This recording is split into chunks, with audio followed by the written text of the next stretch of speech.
Hello everybody, James here, and we're here talking about Woo Games and everything in between with Raven himself. Hello, I've just said hello Raven while you're taking a swig of water. That was the worst timing ever to throw to you, but... That's all right. How? It makes it look like it's realistic. Like yeah, it pretty much is. I told this Perry when we did our interview, and I said, Perry, you've not been seen or heard for quite a while. I announced that he was coming about a week or two in advance. We got the most love for Perry that we ever have. The most likes, the most comments of all time. And second was you. With like 2 questions less, you were the second most wanted, second most requested person we've ever had on the YouTube channel, over 100 guests, so not too bad there. And instead of asking all the questions that like people have sent in, I want to bring up something that Perry brought up in the last interview that we did. Perry told the story that there was a tag match with you and him versus, I forget who. It was 25 minutes. And you made Perry work 23 and a half minutes of that match, and he still doesn't know why. Yes, he does. Because I'm a lazy fucker. I mean, I don't remember the match. I vaguely have some recollection of this, but I forget. I think I'd been up for a couple days at that point or something. I'm not sure. I could give you a bunch of answers, but none of them would be accurate. No, fair enough then. Perry said that he tried to tag you in, and before you got in the ring, you tagged him back and then walked out. Is that true? Walked out. Well, it walked back onto the ring apron. I'm sure it probably is. He knew that he was doing all the work for this team. Yeah, it's fair enough then. Would you say he was the workhorse of that tag team, at least on that night? Yeah, without even a shred of humility, I would say that he was definitely the workhorse. Fair enough then. First off, because I didn't actually, wasn't going to start off with that, but a video came up on YouTube the other day, and it was 30 years ago today kind of thing. And it was you and Vince McMahon in Times Square doing the build-up to WrestleMania 10, and that just like hit me right in the nostalgia button, because that's when I first started watching wrestling, and I loved the Todd Pettengill era, Mania and all Todd that kind of thing. All Todd Peckinpah, and Mean Gene with the urgent update and stuff. Anyway, the point is, it hit me right in the nostalgia. I wanted to bring it up, but how much time did you spend working directly with Vince? I don't know. I just commentated with him. So, and then we had WWF Radio that he used to. He did a bunch of that, and then he'd be in the studio. I mean, I was also an associate producer on Monday Night Raw. So I mean, I saw him a fair bit. This is going to be the obvious one, but when the news came out in January with the Janelle Grant lawsuit and everything like that, could you sort of like look at the Vince from back then and look at what he's accused of there and sort of marry the two together? I don't know. I mean, I never really thought about it, I don't know the guy that well. I'm trying to think, so how long did you actually work with him? So you got there in 93? Year. Sorry? I was there for a year. Yeah. Why didn't he want you to wrestle? I was too small. I was only 220 pounds at the time. And that was a small, other than X-Pac, I was the smallest, or Lightning Kitty as he was, or 1-2-3 kid at the time. I was the smallest guy in the business, basically. So at 220 pounds, he was just like, forget it. You've got to be a manager. I guess. Had you been a manager before? You had, hadn't you, in WCW? No. Had you never done it? No. I was working in Memphis, and Memphis was working with New York. And so Vince wanted, they liked my verbal skills, so they wanted to make me a manager. When did the associate producer thing come up then? A couple weeks into it, I think. Vince saw my talent, and so he made me a commentator on, and then he made me associate producer, and then went on from there. Yeah, not a great period of time. No, why not? Because I wasn't wrestling. I wasn't doing what I wanted to do. So looking back at it now, would you appreciate getting paid for not having to wrestle? Or just at that time you just had to wrestle and that was it? No, at that time I wanted to wrestle, but it's when they took me off of TV completely that I quit. Why did they they took me off of, they had me barely, I was managing, but then they had me stop managing, and then they had me stop doing the wraparound segments I was also doing on the All-American show, which was the #2 show. And and they just wanted me to produce, and I'm like, nah, that's not what I got in this business for. I mean, I'd only been in the business at that point 4 years, 4 or 5 years. I mean, so in 4 or 5 years, I already went to worked like a bunch of territories. There's still territories when I got into business. I'm like the last guy that did the territories, and then still made it big. And then I went to WCW, and then Watts came in and got rid of me, which was ridiculous, and that's because of size thing. And then I went to Memphis, and then I went. Then New York called me up, and so I went to New York. But that's all. And and now I'm an associate producer of Monday Night Raw, and I've only been in the business 4 or 5 years. And I was also doing color commentary with Vince, and managing, color commentating, associate producer, All-American, associate producer of Raw, and then doing the wraparound segments in All-American. But I wasn't happy because I wanted to wrestle, so I quit, which, of course doesn't leave a good taste in Vince's mouth, Did you live in Connecticut at the time? Yeah, I had to they made me move up there. How else was I going to be a producer anyway, Why don't we go to the early days? Brandon Price says it's the first question of all the ones I solicited. It's been said that you have a great mind for the business, and I agree. My question is, where did you get that from? Were you a fan growing up? Have any family in the business? Whose learning tree did you sit under? I was no family in the business. What was the other part of it? Were you a fan growing up? Oh yeah, I was a fan. Yeah. I was a fan growing up, but that's not what gave me the knowledge. I understand psychology, I understand human nature, and psychology in wrestling is the same psychology as in real life. It's so simple if you think about it. Like, my storylines, I always tried to create them where there was an emotional involvement, where because think about it this way, you can get beat up and it hurts. But after a week, you're better, you're fine, scars, or whatever, or scars, whatever, but you're fine. Emotionally, your girlfriend dumps you and you're devastated for a month to a year that some people never get over, the right woman. So I always try to have it. So emotional pain is far worse than physical pain.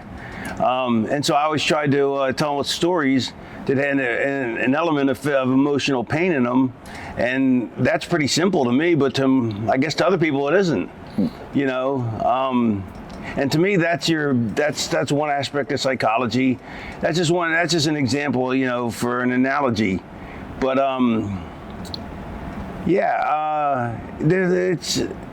it took me, I did have a mentor though, the grappler in Portland. And when I wrestled in Portland for 2 years, he would make me ask the right questions. Like, he wouldn't just teach me, he wouldn't just put me under the learning tree. But if I asked him the questions, then he would answer them. And he taught me how to think storyline wise, how to, it's like I told him, one day I was in the car, because he made me drive everywhere, because I was the green kid, so I had to drive everywhere. I only been in the business like a year at that point, a year or so. And I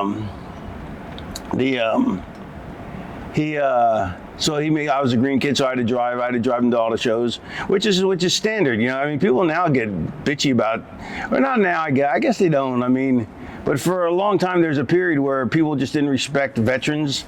It's like, if you're standing, now people are pretty good about it. Like, if there's a bunch of veterans and there's a bunch of green kids sitting in chairs watching a match in the locker room and the veterans are standing there, you offer up your seat, I always did that. You should do that just out of respect. But, so the grappler, so I used to ride with him, and then, so one day I go to him, I said, I want to be in a cage match. That'd be pretty cool. Because you want to do stuff that you saw as a kid.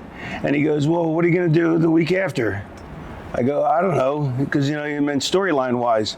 Because there was a territory that we had to have storylines every week. Every week something had to move the needle. Not to move the needle, it had to move the story along, until the story ended.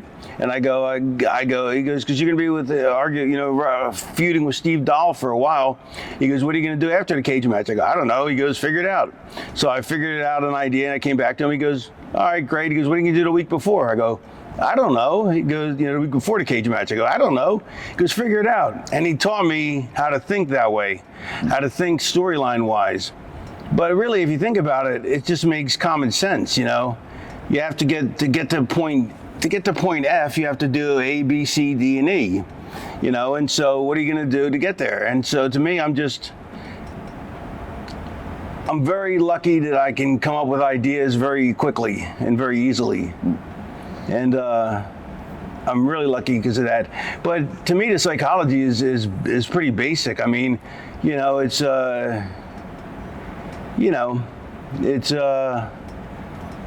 good versus evil. I mean, it's most basic, and you just go from there and go further out. Good versus evil, and then it's okay. So you have the. Well, I mean, I don't want to. You have to give me some example of like what you want me to do. I'll tell you a story about, but basically it boils down to good versus evil, and then there's degrees of gray involved, and then how much can you make it interesting, and how much can you create. But wrestling's really simple when you think about it. It's all like, it's basically, it's basically good guy versus bad guy, you know what I mean? And every promo is basically, I'm going to kick your ass, But how can you say I'm going to kick your ass interesting? Make it an interesting statement. How can you make it different than everybody else? It's like I always said, if the guy in the front row could write the same promo, then it's not a very good promo. If he come up with the same verbiage you do, like, I'm going to come to your town and kick your ass, Anybody can come up with that, It's like clever writing, and it's why some shows are better than others. It's why some books are better than others. It's better writing. It's better, the story's told more cleanly. It's told more, or not. Maybe it's not told cleanly. Maybe it's told in broken pieces. But suffice to say is it's how clever and how creative can you make the story. And then then you have your characters. It's like, it was funny back when back in the Attitude Era, they had the USA Network had I forget which one it was. USA and TNT both had commercial storylines going on, and one of them was we build characters, and one of them was we tell stories. And it's ironic that the two companies that have wrestling on them, because they both had wrestling on them, were the two ones that tell it, because it applies to wrestling completely. We tell characters and storylines is what it is, You have interesting characters doing interesting things, and there you go. I've got a weekly podcast with Dutch Mantel. I asked him this, and he said... Who'd you ask? Pretty Dutch. Oh, Dutch Mantel. Yes. Genius. And he basically said wrestling's almost the least important thing about wrestling, as in the wrestling match, because... Of course it is. Yeah. I mean, I've always said that, if, it'd be interesting to have a show where there was one match on it and everything else was all storylines, building up to the, to the one match, or no matches, and you have to go to the pay-per-view, watch a pay-per-view to see the matches. But that's what it was originally in the house shows.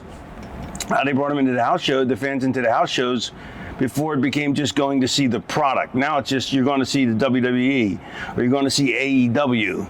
But the matches don't really matter so much, because they've made the product, the name of the product, the most important thing. What was I saying? I don't know. Maybe the over-focus on wrestling and wrestling. story. Wrestling. Yeah. So, but it's easy. It's the matches in the old days. That's what it was.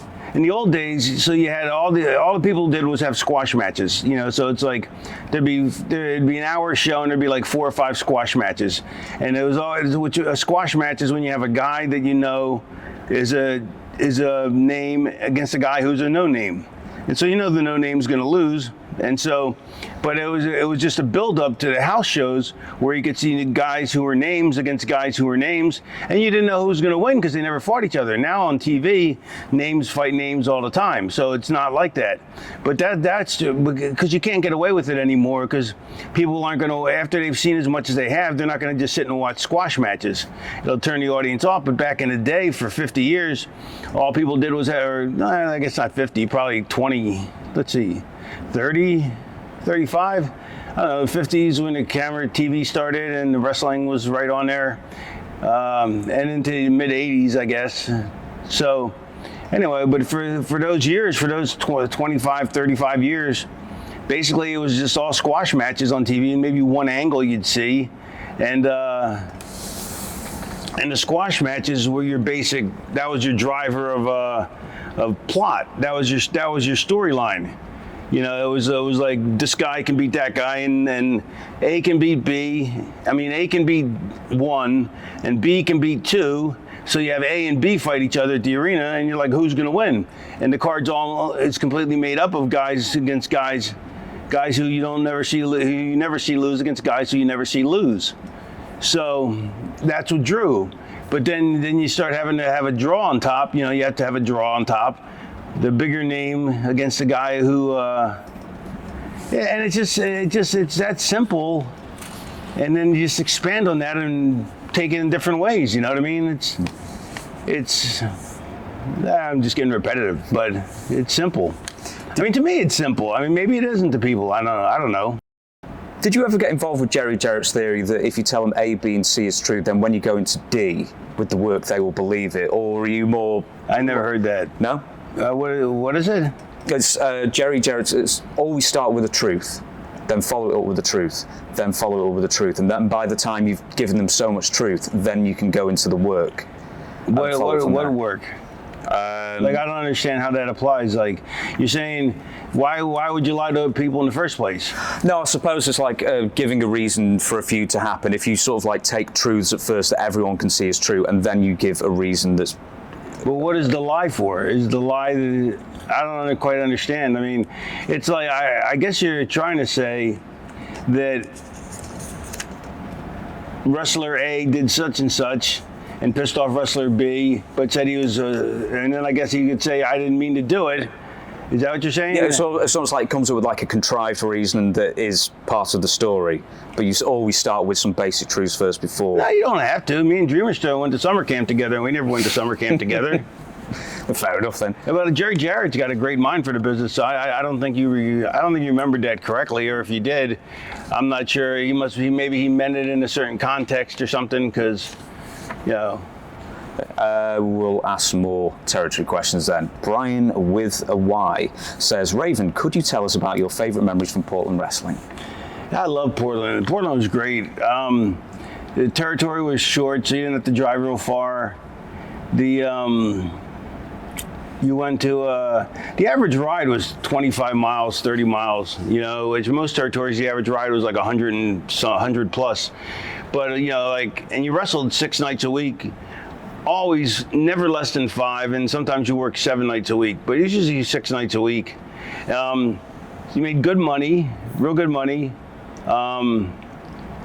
The fans were great. It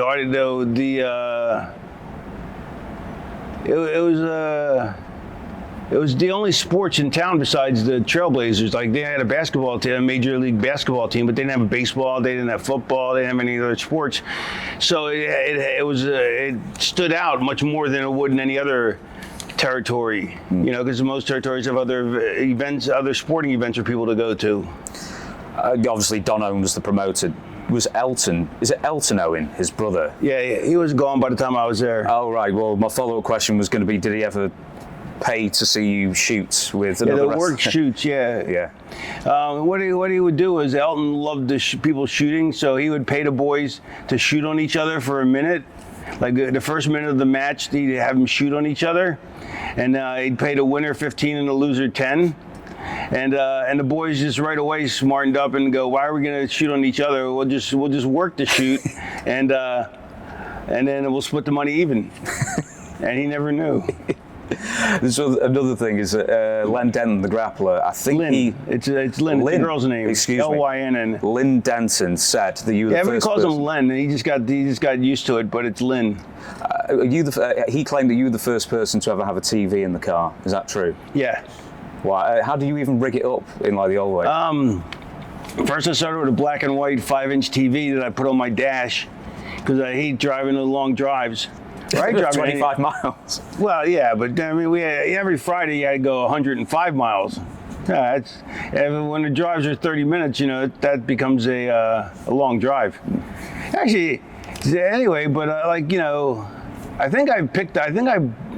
how I started that. Maybe it was because I was making a cross-country drive or something. I don't know, but so I had a black and white TV, and then I'd switch it to a color one, but you can't watch TV really because you can't get reception on these crappy TVs, and you're driving.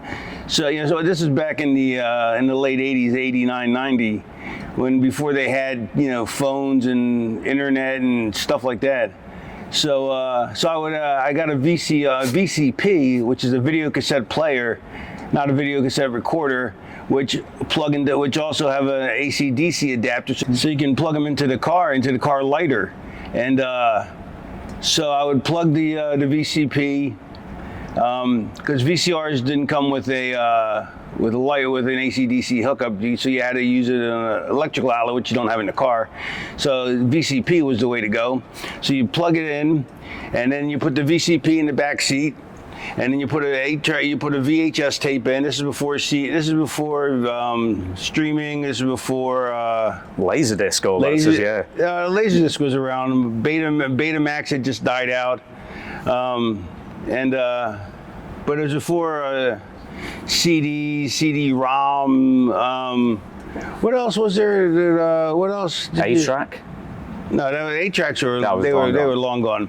But anyway, suffice to say, so you get the VCP in the back seat, you put in the VHS tape, and then you use the remote over your shoulder, and then you watch TV on your dashboard. It's terribly unsafe, and I don't recommend it to anybody. But all the people that now have TVs in their cars, or the manufacturers put them in the car, like for people in the back seat and stuff, I should get a royalty on that. I'd be a wealthier man.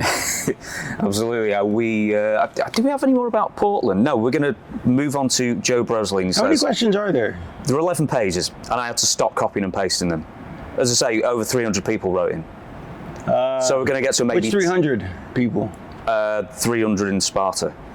Really? Yeah. I thought they died. They left it. They left I didn't it in even the know hole. they were sick. No. Your man Joe Brosley said, what are some of the things you learned doing commentary with Gordon Solie? I loved doing commentary with Gordon Solie because I grew up in Florida, and so I loved listening. I loved it. I felt that I got to. It was a highlight of my career that I got to commentate with him. But I don't know what I learned from it. It was so long ago. I mean, it was 35 plus years ago, and then I haven't done commentary, in a long time. But no, it was great doing it with him. Did he at the time have the schnifter under the table kind of thing? Yeah, what I loved about Gordon was he had his drink and his smoke in the same hand. So here, the drink's here, and the smoke's there, so it'd be like, you gotta like that. It's just old school. It's pretty cool. Yeah, economy of motion as well. Yeah.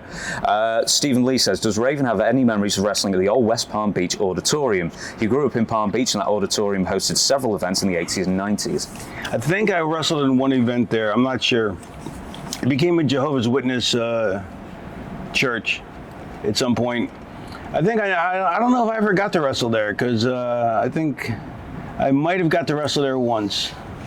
Do you remember who against? Nah, I barely remember if I even did. Apparently we're going to go to WCW now. So any memories? Oh, sorry. Macho Hogan says, any memories of your first WCW UK tour in March '93? I saw Scotty Flamingo versus Michael Hayes. Yeah, I think that's the tour where me and Rick Rude we met some women, and it turned out, and it was right when the Crying Game came out. Oh no! And the bartender goes, and the women went to the bathroom, and then the bartender's like, no, they had it lopped off. We're like, we had to decipher that, lopped off. He meant that they were, transitioned. Yes. But suffice to say, we did not go home with them. But but not that I have anything against that. It wasn't my flavor. You know what I mean? I totally think everybody should be who they want to be. I'm absolutely, completely for that. I'm just not somebody who's intrigued by it. No, not even. Or turned on by it, I guess. Yeah. Anthony W. Morgan says, where did the inspiration for the Raven character come from, and what prompted you to go in that direction after becoming Johnny Polo, Scotty Flamingo, etc.? I like being a chicken shit heel because it was I could be real creative with it. But I was talking to DDP, and this was after I quit Vince, or right before I got around to quitting, and he goes. And I was telling him, I go, it sucks. I can't get a spot as a chicken shit heel. I go, it's such a there's no chicken shit heels in the business anymore. And I go, and he goes,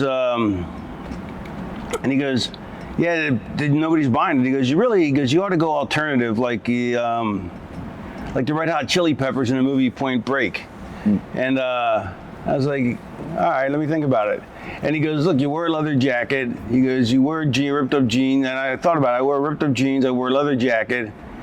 Go to a lot of concerts. I was like, I can do that without being too much of a stretch. And then I just put my internal pain into the character's voice, and pretty much it was the name and the catchphrase, it all came to me in like 2 minutes, like the outfit, everything. I was sitting there thinking, what can I wear? So I go, I should wear some ripped up jean shorts, which I wore anyway.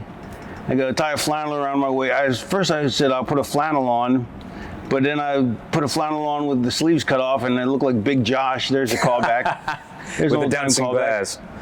And so that's not it. So I took another flannel shirt that I had, tied it around my waist. I go, all right, that's good. And then I go, need a ring jacket, a leather jacket. That's perfect. And I need a shirt because I had big arms and shoulders, but I had no chest and no abs. So you got to highlight the strengths and accentuate the strengths, hide the weaknesses. So I was like, I'll wear a t-shirt, and also I figured with the leather jacket, he wouldn't wear anything but one leather jacket, but you want to have different ring jackets. So I was like, but this way I could wear different t-shirts every day, every match, so I get my variety in there. And so I'd wear a different concert shirt all the time. And so I just cut off the sleeves, and then I thought to myself, I need a name. And I was thinking of influences, like the movie The Crow, and I go, the character's name was Eric Draven, Raven, quote the Raven, nevermore. And so in like 3 minutes, I came with the whole thing, the whole look and the name and the catchphrase, because you gotta have a catchphrase. But then putting the character together, then I had to dig into the depths of my personality and pull out, the pain. I can't remember whether this question was, but I will ask you now. With the band T-shirts, were you actually a fan of all the bands you wore, or did someone just provide the T-shirts, or did you pick them? Or no, some of the bands I liked, some of the bands I didn't like, but I liked the T-shirt. Some more people gave them to me and asked me to wear them, but for the most part. No, not for the most part. It all depended. Like Dinosaur Jr. I love Dinosaur Jr.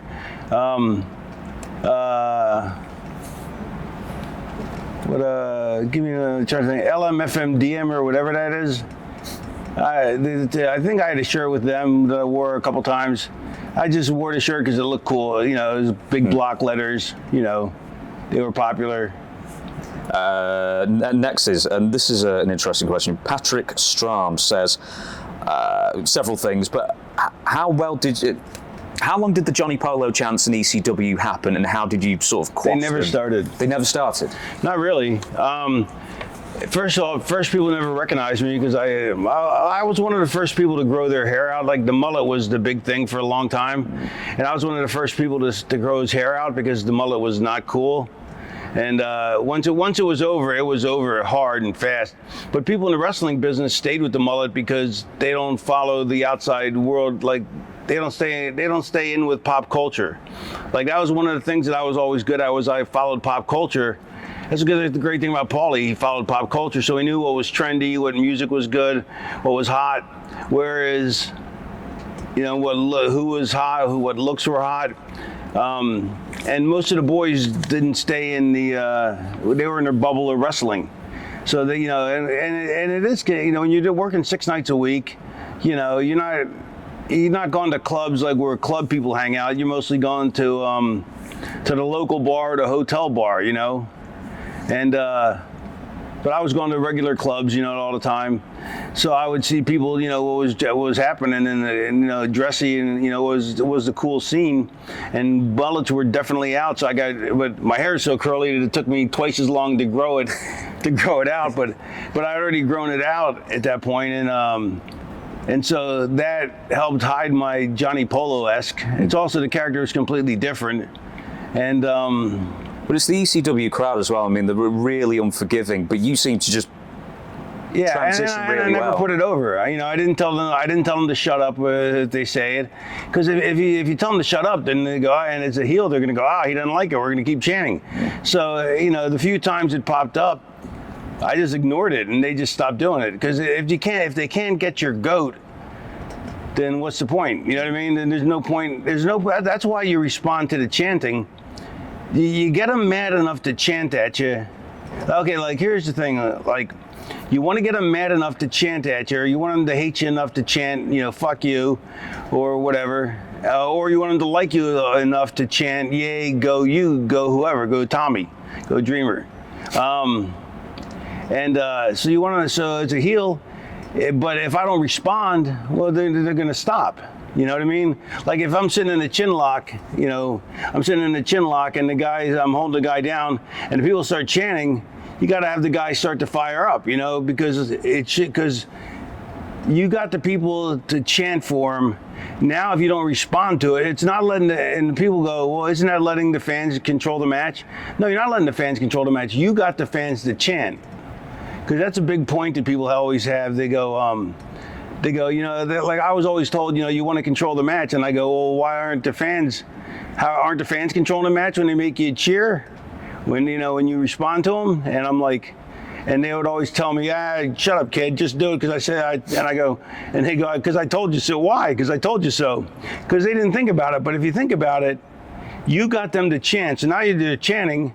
If you don't respond to it in some way, they're not going to keep chanting. Because they're going to get this, you know, they're going to get disinterested. They're going to be like, well, he's not doing anything. What's the point of us chanting? You know, and then so you build it up, and that's when you have that rapport with the audience, true rapport. And then that's why I've always said as a sidebar that let's go, when the fans are having a match and they're going, let's go so-and-so, let's go opponent, let's go so-and-so. That's great that you're having that great a reaction, but I would rather have a reaction where they're going, fuck you, Raven, or go Tommy, go. Because that means they're emotionally tied into the match. They're excited about the match if they're yelling, let's go so-and-so, let's go so-and-so. But it's also about the audience having fun with themselves. And it's also less emotionally involved as it is acrobatically involved. So that's just a sidebar that always... Well, I'll go into that then. So how do you stop audiences essentially making noise, what's the old phrase, to put themselves over, to then get emotionally invested in the match? How do you sort of turn that into your favor?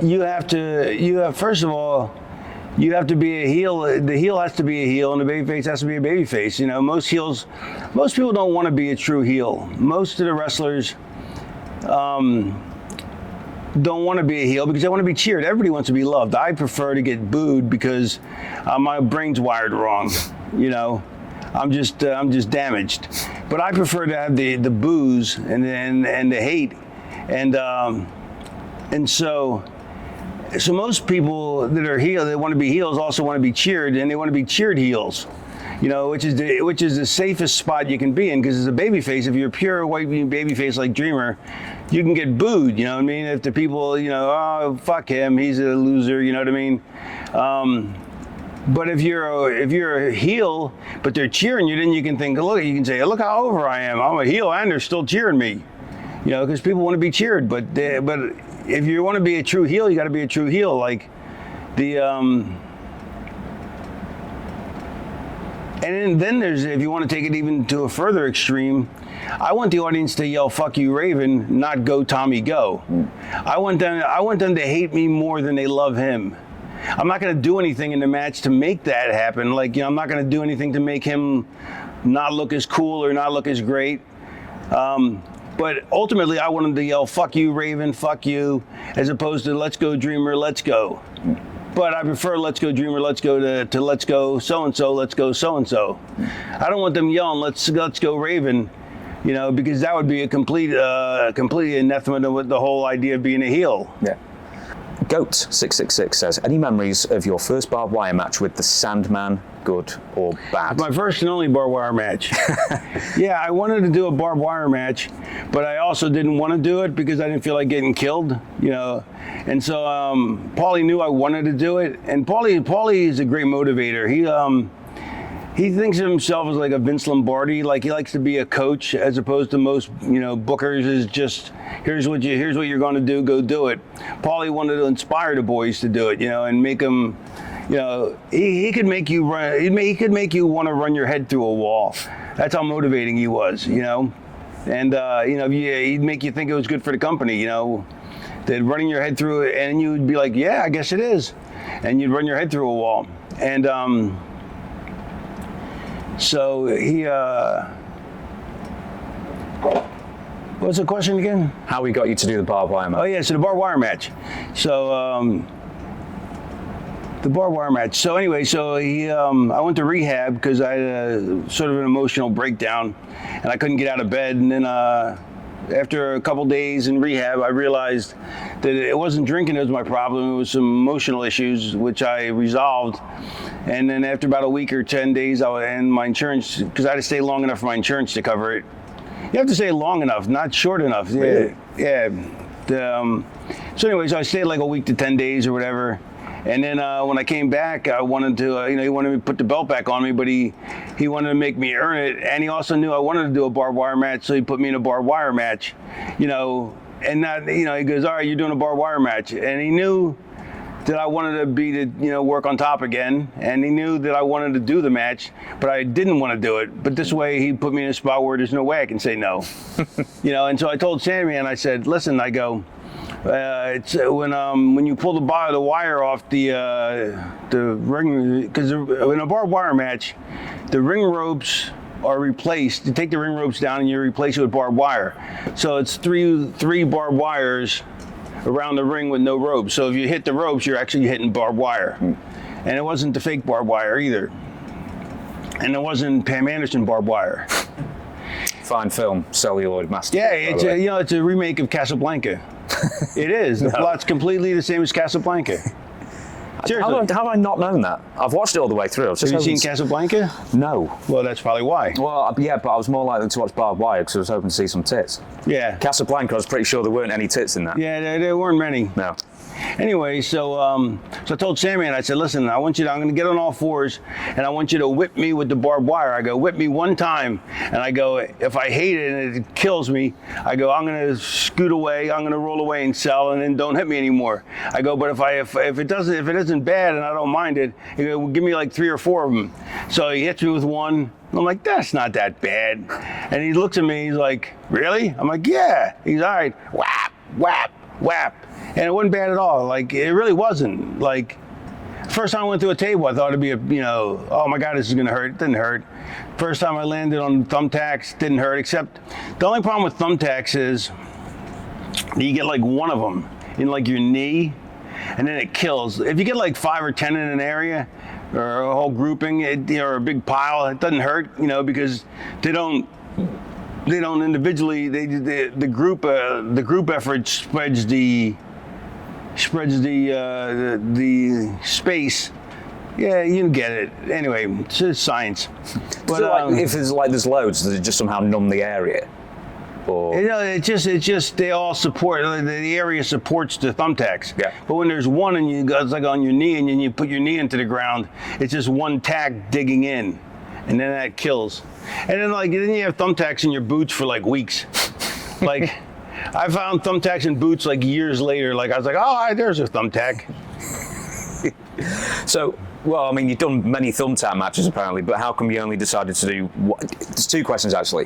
Why did you only decide to do one after it didn't hurt that much with the whipping? It never came up. I just never needed it. It didn't fit any of my plots.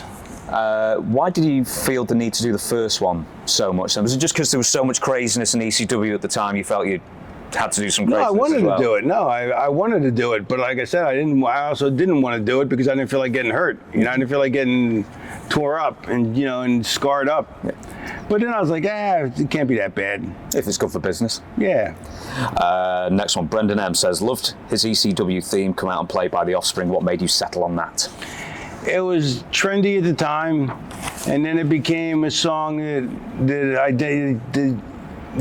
Once it had its run on top, and then the run came down. Then it was quickly became a song that's that has a, what's the word I'm looking for? Retro, it became retroly cool, you know what I mean? Like, certain songs from that era just stay cool, you know what I mean? Like Man in the Box, that just stays cool. Plus, what I liked about it was it has what I really liked about Come Out and Play was the lyrics first fit the whole thing, the whole disenfranchised character. But I love the beginning when it goes chicka chicka chicka chicka chicka chick. So that signals to the crowd that something that I'm coming out. Then it goes, you got to keep them separated. Now then it hits. Then the drums hit. Boom boom boom boom boom. And so it has a setup that you feel, that you hear. So you go, oh, here it's coming, and then the words are shouted, and you're like, and then here it comes. There's a build up to it. Were there any songs that sort of almost made it but not quite that you ran through and thought might be good entrance themes? I don't remember. No. Do you remember picking the WCW knockoff version of it when you were there, or did they just pick it for you? WWE? No, WCW. Didn't they have a knockoff WCW, version? No, it was Come As You Are knockoff. With the guitar riff was from That Smell by Leonard Skinner. I picked it. I picked the song and picked the production. I produced it. Oh, really? Well, Jimmy Hart ran all the buttons and stuff, but I go, all right, do this here, and then I go, at this point, I want the guitar lick from Leonard Skinner, That Smell. Did you ever get in trouble for like borrowing one thing? No, it's off enough that you can't sue on it. Yeah. I thought, because I know Jericho did this, a couple of other people did this, that Turner would have like a bank of almost songs. And I assumed you picked like from one of those. No, I just picked what I wanted, and Jimmy Hart told me to come to the studio and pick what I wanted. Yeah. Make it up. Last one for ECW. Onslaught's MP says, what were the best and worst times of Paul Heyman, excuse me? Did he treat you well? Did he screw you over? Did he lie to you? Did he pay you all your money? Yeah, Paulie treated me well, paid me my money. Yeah, I love Paulie. I have nothing bad to say about him at all. I think I did my best work with him. I think he did some of his best work with me. Well, except for the stuff he's done in the last 10 years, 20 years, because I haven't seen it. But, but up to that point, I think it was some of the best work he'd done. I think he'll tell you that. Paulie's a genius. Paulie's a wrestling savant. He's a smart guy anyway, but he's a wrestling savant. And yeah, no, my only bad memories were of when I left. He was really upset with that, and he really wouldn't talk to me for a couple of years, and that bothered me. But then we got past it. Everyone I speak to says, did Paul owe you money? Every single person who he owed money to said, yeah, maybe, but he paid me back in sort of like exposure and the most memorable characters I ever did. So even if like someone's owed money, it's not a problem in the sense that Paul's done so much for them sort of elsewhere, I guess. All right. We're going to move on to name association, a little game. I'm going to give you a sentence, a description. You tell me the first name that comes into your mind. It can be from any locker room in history that you were involved with. And the first question is the funniest person in the locker room. Brian Lee was the funniest person in the locker room. Why, jokes or? No, he was just funny. He was just the way he talked was funny. Everything was funny. Like he was just like, one time the first time I ever broke character was in Lulu Temple for ECW, and I'm sitting in the corner, and it's a long story about why I was getting ready to laugh, but I made Stevie. Try to make it as short as I can.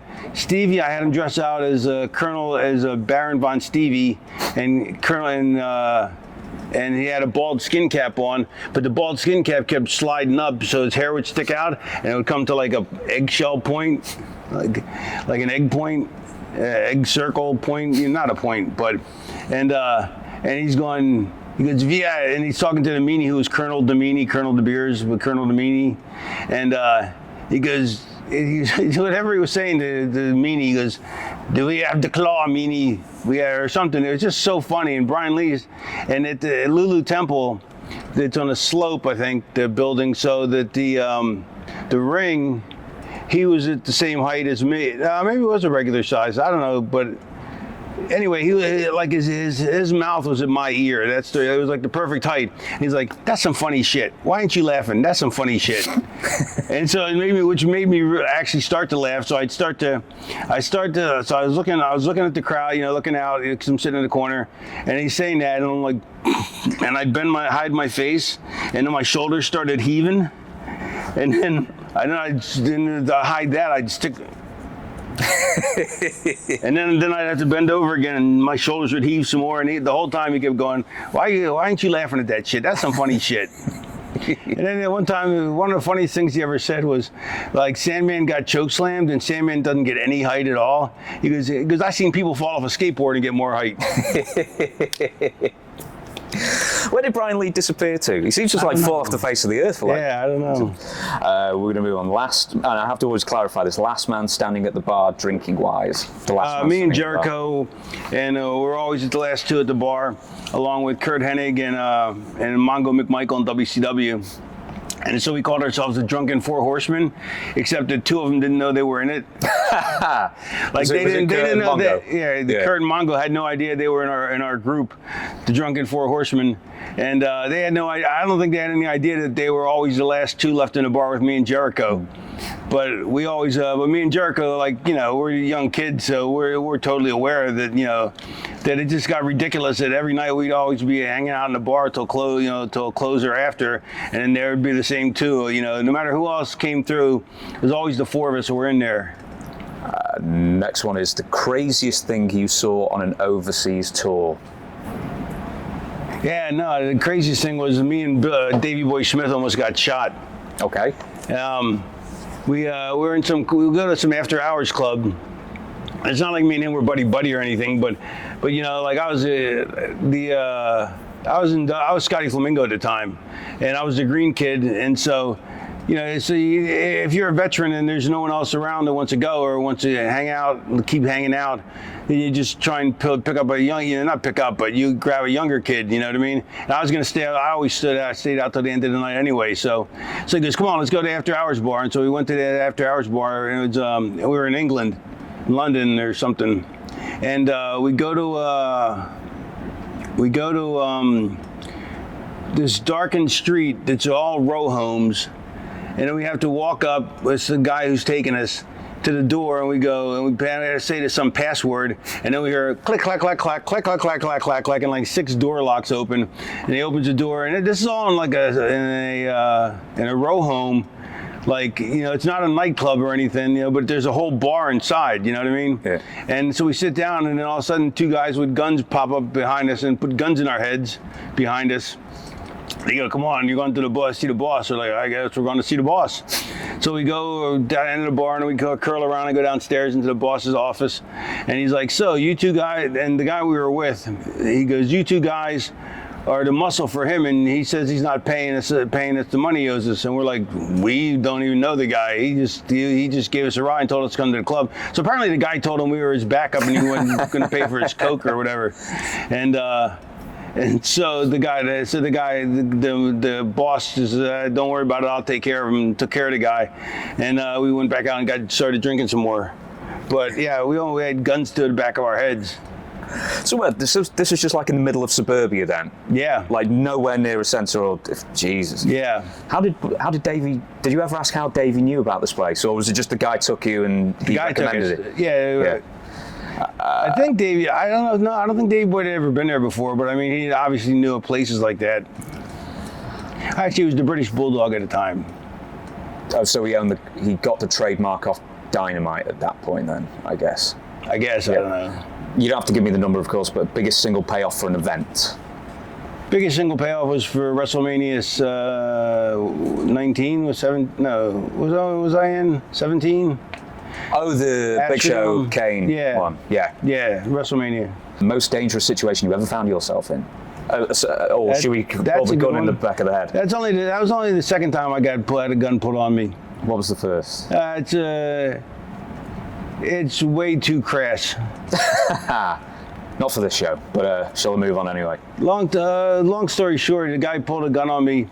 He comes to the back. I was in the back of some club, and the girl was going down on me.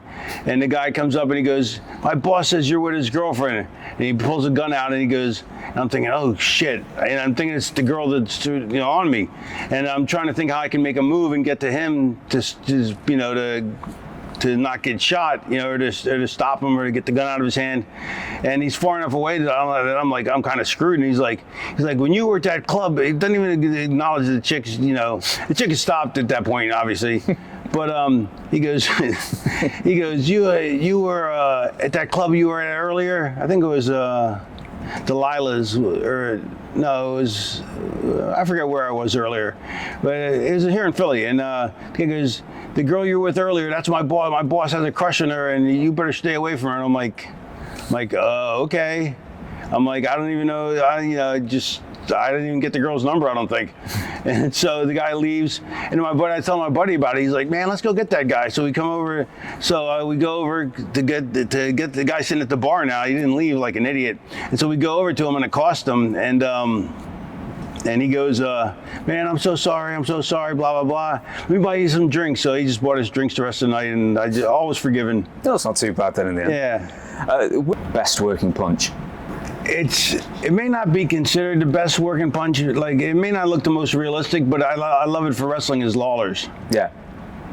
He's probably the name we get the most out of anyone anyway. So really? Not Bobby Eaton?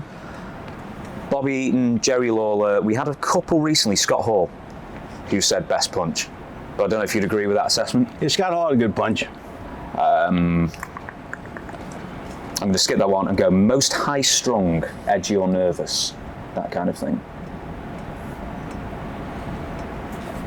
I'd rather not say. Okay. Biggest stooge for the dirt sheets, Skip? I don't know who that would be. I'm sure everybody on top goes to the dirt sheets, This will encompass all the promotions, but the best and worst road agents you ever had? Worst is Lanza. Really? Yeah, well, he didn't like me. We didn't get along, so that's probably part of it. And but he wasn't the worst. I mean, it's not that he was the worst. I mean, I don't know. I mean, they never really affected me. You know what I mean? Like, I was always able to do my own thing. So no agents would suggest, or they make suggestions, but you just do your own thing anyway, kind of thing. Well, no. I mean, you have to do what they do. You'd have to do in certain instructions that they wanted done. You'd have to do that, but I mean, they were all back in the day. They were all old timers guys, and they weren't. Most of them weren't forward thinking as far as like psychology. I mean, not psychology, but like they were set in their ways. Like nowadays you have guys, younger guys doing it, Jerry Lynn's and Dean Malenkos, who aren't so set in their ways, you know what I mean? Who aren't set in their ways.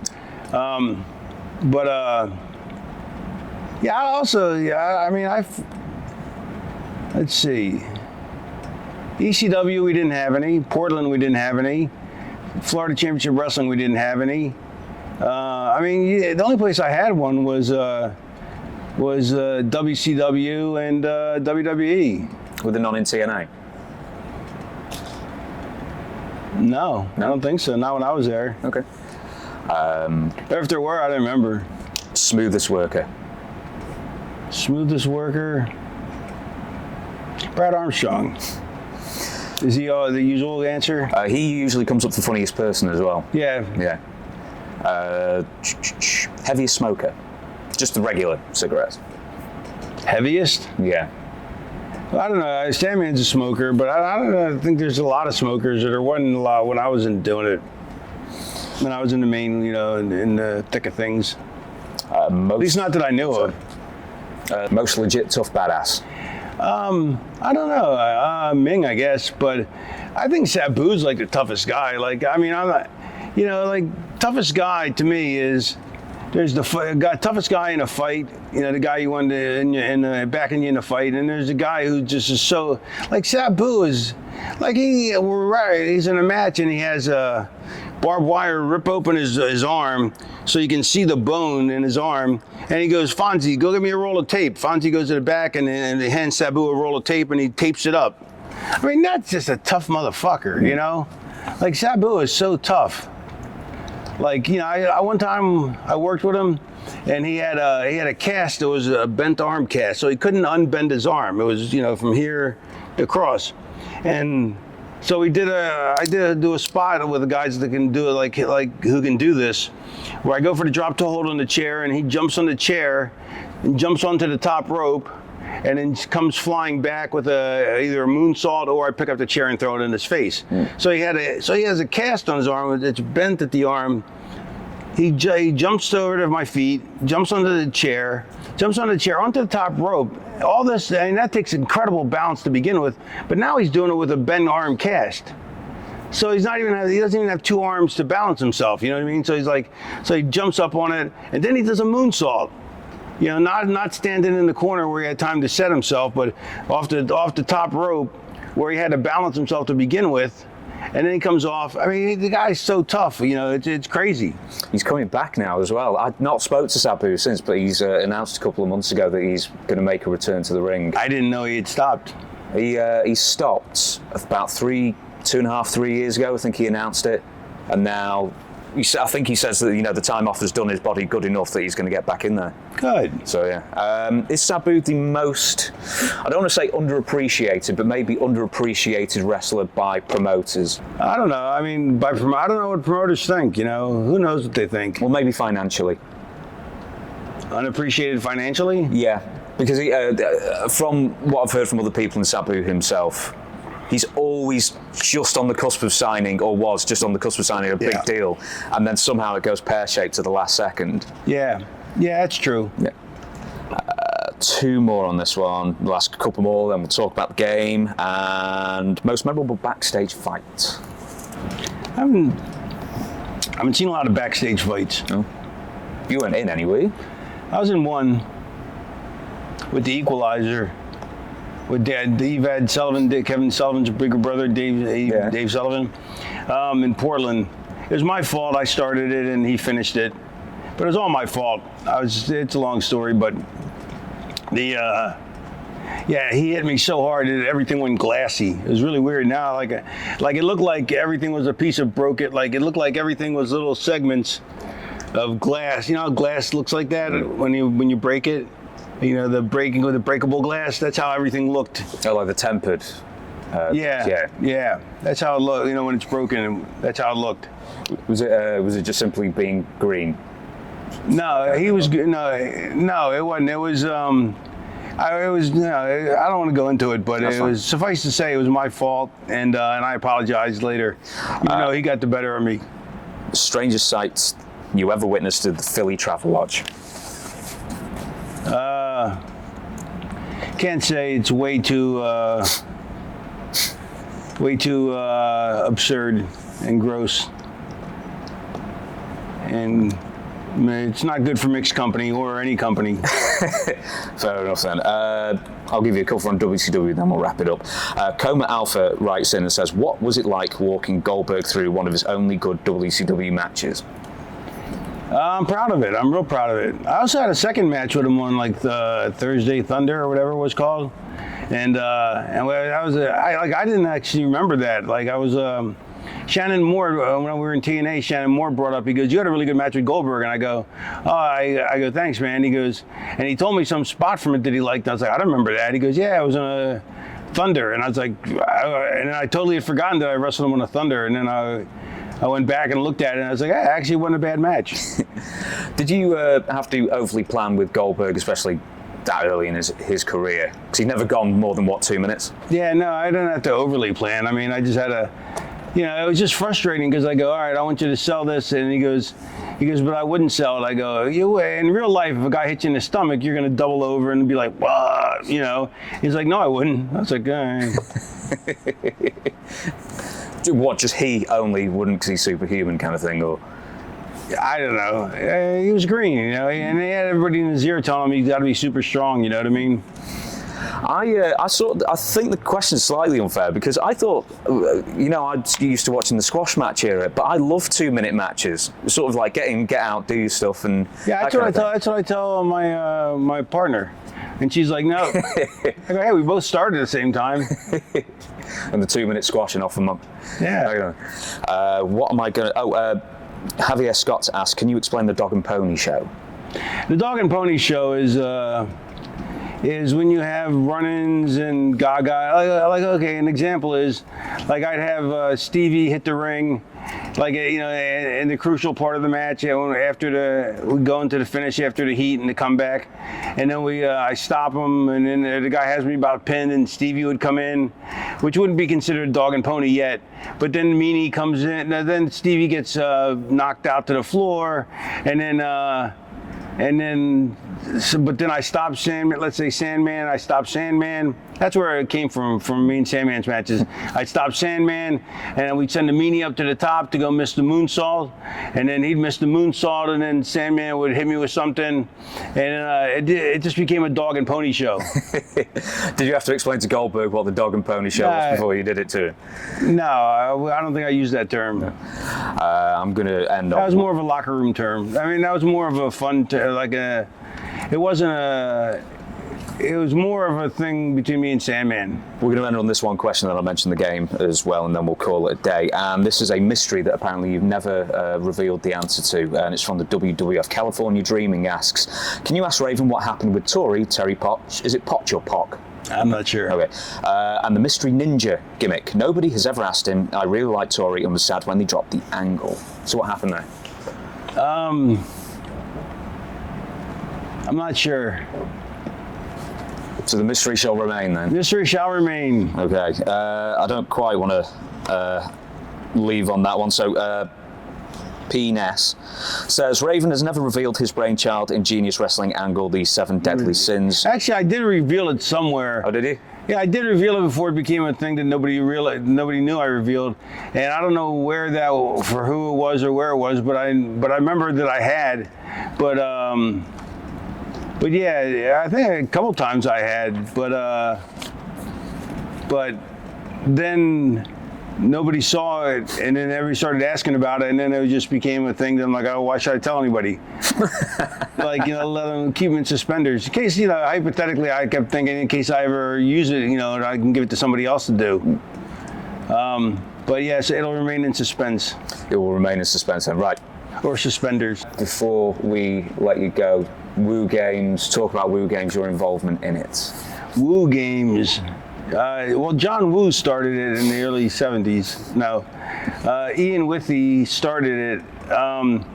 Basically, he called me up one day and said, I'm doing something where it's like how do you explain it? You know what the game's about. And he goes, and it's going to be like territories, and you can buy a territory, and it's like an NFT. And I'm like, right there, I'm like, just tell me how much money I'm getting paid. And he told me, I was like, I'm in. But I would have been in anyway because I like Ian. And it just so happened it paid well too. Did it? It did. Good, man. Right, so we're going to end the interview there because I'm going to freeze off in my cheap t-shirt. So thank you very much, Raven, for joining me. We'll catch you again next time. And there you go. Goodbye.